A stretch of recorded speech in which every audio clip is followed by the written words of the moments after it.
నమస్తే, నేను ప్రియాంకారావు. రేవంత్ రెడ్డి గారు కల్వకుంట్ల ఫ్యామిలీకి బిగ్ బాంబ్ పిలిచారు. ఒక విధంగా చెప్పాలంటే రిటర్న్ గిఫ్ట్ ఇస్తున్నారు అని చెప్పేసి అంటున్నారు అందరూ. ఈ రిటర్న్ గిఫ్ట్ గురించి ఆల్మోస్ట్ అందరికీ తెలుసు. ఇప్పుడు ఇరు తెలుగు రాష్ట్ర ప్రజలందరికీ రిటర్న్ గిఫ్ట్ అంటే ఏంటో చాలా బాగా తెలుసు. మరి రేవంత్ రెడ్డి గారు అంత స్ట్రాంగ్ గా రాసి పెట్టుకోండి అని చెప్పిన ఆ బంపర్ ఆఫర్ ఏంటి అనేది ఈ వీడియోలో తెలుసుకుందాం. మనతో మాట్లాడడానికి సీనియర్ జర్నలిస్ట్ సిఎస్ రావు గారు ఉన్నారు. ఆయన అడిగి తెలుసుకుందాం. నమస్కారం సార్. నమస్తే. రేవంత్ రెడ్డి గారు కల్వకుంట్ల ఫ్యామిలీకి బంపర్ ఆఫర్ ఇచ్చారు. ఆ బంపర్ ఆఫర్ ఇస్తూ రాసి పెట్టుకోండి, నేను చెప్పిందే జరుగుద్ది అన్నారు. ఏంటి సార్ ఆ ఆఫర్? సో రాసి పెట్టుకోండి, మరో 8 సంవత్సరాల పాటు కాంగ్రెస్ పార్టీ అధికారంలో ఉంటుంది తెలంగాణలో. నెక్స్ట్ టైం కూడా ఇది వీళ్ళు వస్తారు చెప్పి, మీరు అనుకున్నట్టు ఎలక్షన్స్ ముందు జరగవు, మరి జనరల్ ఎలక్షన్ జరుగుతాయి. ఒకేసారి కేంద్రానికి రాష్ట్రానికి ఒకేసారి ఎలక్షన్స్ వస్తాయి. ఆంధ్రప్రదేశ్ ఎలక్షన్స్ తోటి తెలంగాణ ఎలక్షన్స్ కూడా జరుగుతాయి, రాసి పెట్టుకోండి అని చెప్పారు. ఏదైతే కేసీఆర్ గారు 2018 ఎన్నికల సందర్భంగా స్ట్రాటజీ ప్లే చేసి రెండోసారి ముఖ్యమంత్రి అయ్యారో, దానికి ఇప్పుడు శాశ్వతంగా రేవంత్ రెడ్డి గారు బ్రేక్ వేసేసారు. జనరల్గా కేంద్ర ఎలక్షన్స్, రాష్ట్రం ఎలక్షన్స్ వేరువేరుగా వస్తే ప్రాంతీయ పార్టీలకు అనుకూలంగా ఉంటుంది పరిస్థితులు. ఎందుకు అని అంటే, కేవలం రాష్ట్రానికి సంబంధించినటువంటి ఎలక్షన్సే కాబట్టి ప్రాంతీయ పార్టీలకు ప్రాధాన్యత ఉంటుంది. ప్రాంతీయ వాదానికి లేదంటే ఆ రాష్ట్రానికి సంబంధించిన మేనిఫెస్టో అంశానికి ప్రాధాన్యత ఉంటుంది. అదే ప్రజలు కూడా పరిగణలోకి తీసుకుని ఓట్లేస్తారు. అదే కేంద్రానికి రాష్ట్రానికి ఒకేసారి ఎన్నికలు వచ్చినాయి అనుకోండి, కేంద్రాన్ని దృష్టిలో పెట్టుకుంటారు. కేంద్రంతో దృష్టిలో పెట్టుకుని కేంద్రం యొక్క పాలసీలను కూడా అబ్జర్వ్ చేస్తారు, స్టడీ చేస్తారు. రెండు వచ్చినప్పుడు క్రాస్ ఓటింగ్ చేయలేరు ఎక్కువ మంది. సో ఒక పార్టీకి డిసైడ్ అయినప్పుడు అదే పార్టీకి వేస్తారు, అసెంబ్లీలో అదే పార్టీకి వేస్తారు. అలాగే కేంద్రంలో అదే ఒక పార్టీకి వేస్తే అసెంబ్లీలో కూడా అదే పార్టీకి వేస్తారు. సో క్రాస్ ఓటింగ్ జరగడం అనేది కష్టం. అదే సపరేట్గా అసెంబ్లీకి జరిగినాయి అనుకోండి, ఒకే సింబల్ ఉంటుంది, దానికి వేసేస్తారు. ఇవన్నీ సాంకేతికమైనటువంటి సమస్యలు. ఇంకోటి ఏంటంటే, ఇప్పుడు వాళ్ళు నెక్స్ట్ ఒకేసారి ఎలక్షన్స్ వచ్చినప్పుడు పైచేయిగా ఇప్పుడు కేంద్రానికి సంబంధించినటువంటి ఎన్నికలే నిలుస్తాయి, పైచేయిగా నిలుస్తాయి. రాష్ట్ర ఎన్నికలు ఏంటంటే నెక్స్ట్ ప్రయారిటీ కింద ఉంటాయి. కాబట్టి ఎటు చూసినా కానీ కేసీఆర్ గారు ప్రాంతీయ పార్టీ, ఉప ప్రాంతీయ పార్టీ, ప్రాంతీయ పార్టీ కూడా కాదు, ఉప ప్రాంతీయ పార్టీ. కాబట్టి ప్రాధాన్యత అనేది తగ్గుతుంది. నేషనల్ లుక్లో చూస్తారు ఓటరు. నేషనల్ లుక్లో చూసినప్పుడు ఎవరు ప్రాధాన్యత ఇస్తారు? ఇస్తే బీజేపీకి ఇస్తారు, లేదా కాంగ్రెస్ పార్టీకి ఇస్తారు. ప్రాంతీయ పార్టీలకు అనేది సెకండరీ. సో కాబట్టి రాసి పెట్టుకోండి, 2029 ఎన్నికలు కేంద్ర రాష్ట్ర ప్రభుత్వాలు ఒకేసారి జరుగుతాయి. ఆంధ్రప్రదేశ్ ఎన్నికలతోటే తెలంగాణ ఎన్నికలు జరుగుతాయని చెప్పి రేవంత్ రెడ్డి గారు చెప్పారు. ఇంకొక అడ్వాంటేజ్ కూడా ఉంది.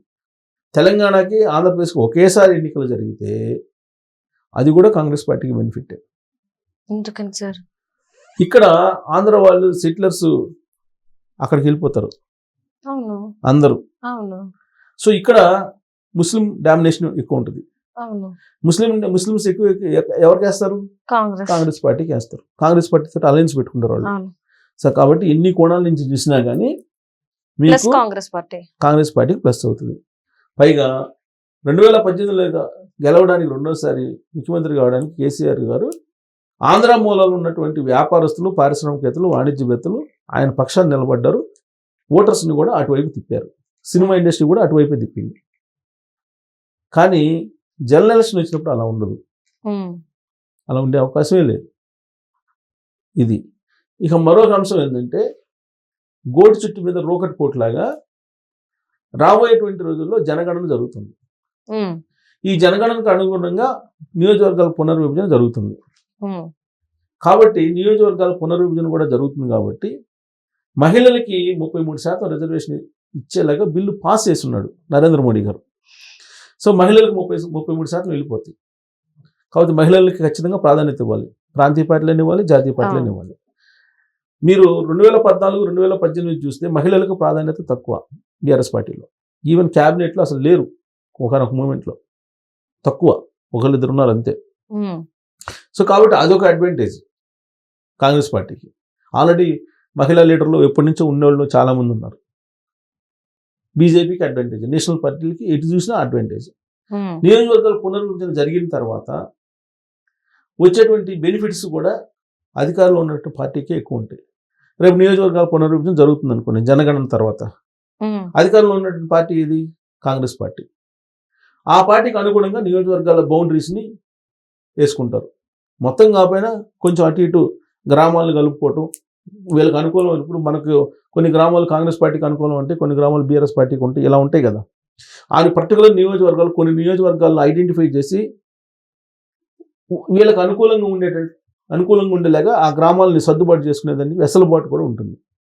సో ఇన్ని అడ్వాంటేజెస్ ఉన్నాయి కాంగ్రెస్ పార్టీకి. అందుకే మీరు రాసి పెట్టుకోండి, కేంద్ర రాష్ట్ర ప్రభుత్వం ఒకేసారి ఎన్నికలు జరుగుతాయి, మళ్ళీ కాంగ్రెస్ పార్టీ అధికారంలోకి వస్తుందని చెప్పి రేవంత్ రెడ్డి గారు ఇచ్చినటువంటి స్టేట్మెంట్. పైగా మున్సిపల్ ఎన్నికలు జరుగుతున్న తరుణంలో ఇచ్చినటువంటి స్టేట్మెంట్ అది. కేసీఆర్ గారు ఏదైతే జరగకూడదు అనుకుంటున్నారో అది జరిగిద్ది అని చెప్పి రేవంత్ రెడ్డి గారు చెప్తున్నారు. ఆయనకి ఇన్ఫర్మేషన్ లేకుండా ఊరికి చెప్పరుగా. అది 28 రావచ్చు, 29 రావచ్చు. జనరల్ ఎలక్షన్స్ అటు కేంద్రానికి ఇటు రాష్ట్రానికి ఒకేసారి వస్తాయి. అది ఖచ్చితంగా అడ్వాంటేజ్ ఉంటుంది మాకు. నియోజకవర్గాల పునర్విభజన కూడా జరుగుతుంది కాబట్టి మళ్ళీ కాంగ్రెస్ పార్టీ అధికారంలోకి వస్తుంది, ఇది మీరు రాసి పెట్టుకోండి అని చెప్పి ఆయన చెప్పారు. ఇది బీఆర్ఎస్ పార్టీకి పెద్ద మైనస్ పాయింట్. అసలు ప్రాంతీయ పార్టీలు బతకవు అని చెప్పి కేటీఆర్ గారు చెప్పారు. ఉంటే ఎన్డీఏలో ఉండాలి, లేదంటే ఇండియా కూటమిలో ఉండాలి, ప్రాంతీయ పార్టీలకి మనుగడ లేదని చెప్పి ఆయనే చెప్పారు. ఇప్పుడు ఆయన ఇచ్చినటువంటి స్టేట్మెంట్ ప్రకారం రేవంత్ రెడ్డి గారు ఏదైతే చెప్పారో అది ఆయనకే మైనస్.